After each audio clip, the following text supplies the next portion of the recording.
Tiga jenis wanita, perempuan yang jangan dibuat isteri. Tapi kalau dah jadi isteri, didik dan asuhlah sebaiknya supaya dia jadi isteri yang solehah, isteri yang baik.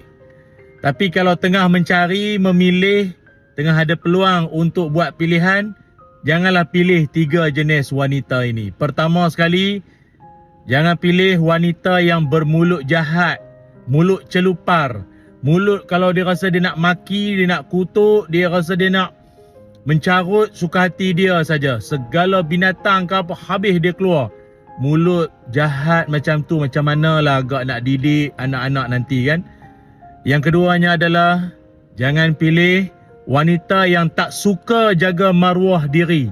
Dia tak suka jaga maruah diri dia. Pergaulan dia dengan mana-mana lelaki ke apa, dia nak bergedik, dia nak apa sekalipun, perangai apa pun, dia tak kisah. Lantak akulah, dia nak perangai apa pun, bagi dia. Tak suka jaga maruah diri ni sifat yang tak baik.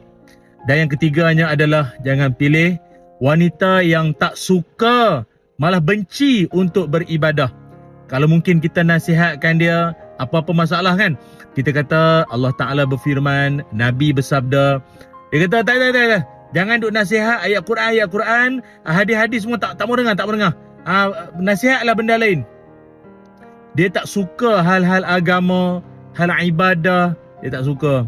Pun jangan dipilih wanita yang macam itu. Kelak jadilah seorang wanita, isteri yang salihah. Idza nazara ilaiha sarathu, bila kita pandang dia sejuk hati kita.